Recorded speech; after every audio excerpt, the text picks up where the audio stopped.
அண்ணா பல்கலைக்கழக மாணவியை பாலியல் வன்கொடுமை செய்தது கைது செய்யப்பட்ட குற்றவாளி குறித்து புதிய தகவல்கள் வெளியாகியிருக்கிறது. செல்போன் எண்ணை வைத்து சிக்காமல் இருக்க ஃப்ளைட் மோடில் செல்போன் எண்ணை வைத்திருந்ததாக தகவல் வெளியாகியிருக்கிறது. செல்போனில் மற்றொரு நபரிடம் பேசியது போல நாடகமாடியது போலீஸ் விசாரணையில் தெரிய வந்திருக்கிறது.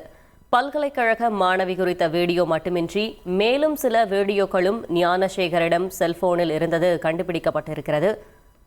இது தொடர்பான மேலும் விவரங்களை செய்தியாளர் சாலமன் வழங்க கேட்கலாம். சாலமன், வணக்கம். என்னென்ன புதிய தகவல்கள் வெளியாகி இருக்கிறது குற்றவாளி பற்றி?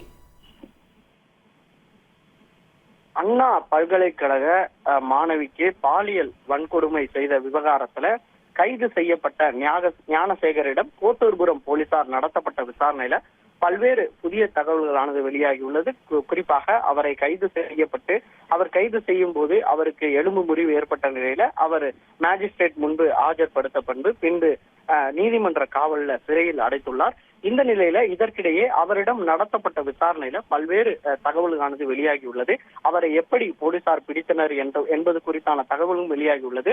குறிப்பாக அவர் பாலியல் வன்கொடுமை செய்யப்பட்ட பின்பு அந்த இளம்பெண் பாதிக்கப்பட்ட நபர் புகார் கொடுத்த நிலையில அவர் புகார் கொடுத்தவுடன் அந்த ஞானசேகர் என்பவர் செல்போனை அணைத்து வைத்துள்ளார். குறிப்பாக செல்போன் டவர் டம்ப் மற்றும் சிசிடிவி காட்சிகள் மூலமாகத்தான் போலீசார் தன்னை நெருங்குவார்கள் என்பதை அறிந்து அவர் செல்போனை அணைத்து வைத்து அவர் பிளைட் மோட்ல அவரது செல்போனை வைத்திருந்ததாக போலீசார் தரப்புல தெரிவிக்கப்பட்டுள்ளது. குறிப்பாக அவர் செல்போன்ல மற்றொரு நபரிடம் பேசியது போல நாடகம் ஆடி இருப்பதும் போலீசார் விசாரணையில தெரிய வந்துள்ளது. அதாவது தனக்கும் மற்றொருவருக்கும் தொடர்பு என்பது போல அவர் நாடகம் ஆடி இருப்பதையும் போலீசார் கண்டுபிடித்துள்ளனர்.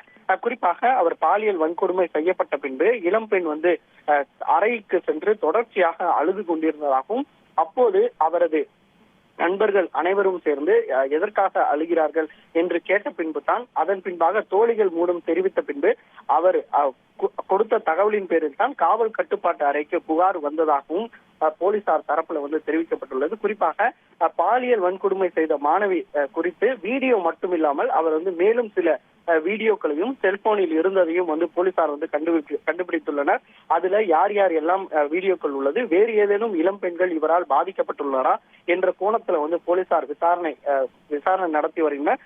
சிசிடிவி கேமரா முன்பு ஞானசேகரன் முகத்தை மூடிவிட்டு செல்லும் போது கோட்டூர்புரம் காவல் நிலையத்துல பழைய குற்றவாளி என்பதால்தான் இந்த ஞானசேகரை அடையாளம் கண்டிருப்பதாகவும் போலீசார் தரப்புல தெரிவிக்கப்பட்டுள்ளது. ஞானசேகரை காவல்துறை பிடித்த பின்பு இவர்கள் தான் வீடியோ கால் மூலமாக இந்த பாதிக்கப்பட்ட நபரிடம் இவர் தானா என்று கேட்டபோது அவர் தான் உறுதிப்படுத்தியிருப்பதாகவும் போலீசார் தரப்புல தெரிவிக்கப்பட்டுள்ளது.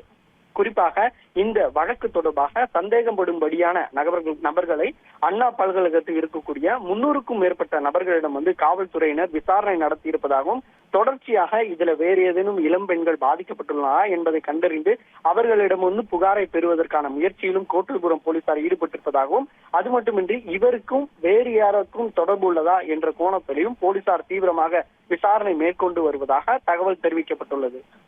தகவல்களுக்கு நன்றி சாலமன். செய்திகளை உடனுக்குடன் தெரிந்து கொள்ள உடனே சப்ஸ்கிரைப் பண்ணுங்க.